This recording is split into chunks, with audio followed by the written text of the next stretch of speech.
Mencekam operasi 5 Jenderal guncang 6 markas utama KKB, 22 serdadu tumbang, markas direbut. 6 markas utama di 5 wilayah zona hitam OPM yakni Intan Jaya, Puncak Jaya, Pegunungan Bintang, Nduga dan Teluk Bintuni berhasil direbut. Operasi 5 Jenderal ini digelar secara terpisah, yakni pasukan Satgas Ops Damai Cartens yang dipimpin Brigjen Polisi Faizal Ramdhani berhasil merebut 2 markas Nabire Ilaga dan Teluk Bintuni dalam operasi 12-15 Oktober. Sementara itu, di Intan Jaya, Nduga dan Lani Jaya pasukan Komando Operasi Habema yang dipimpin Pangkoops Majen TNI Laki Afianto berhasil menumpas 15 OPM dan merebut 2 markas besar OPM pada periode 12-18 Oktober tahun 2025.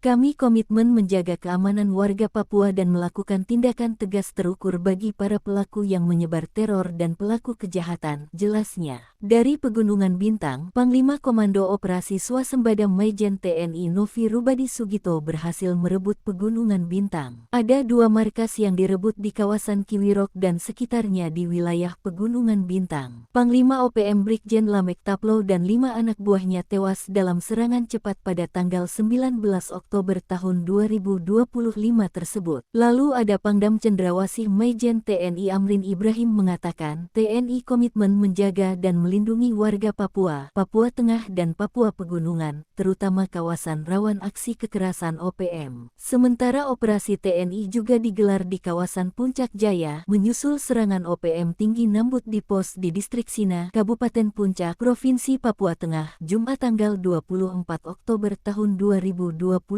pukul 16 waktu Indonesia Timur. Terkait serangan serentak yang dilakukan TNI dibenarkan jubir OPM Sebi Sambom. Menurut dia, OPM tidak akan mundur. 39 pasukan dari Kodam Papua siap perang lewat darat. Kami minta TNI tidak melakukan serangan lewat udara, menggunakan drone, pesawat tempur Super Tucano, dan helikopter. Kami perang terbuka di medan perang zona hitam Papua, ujar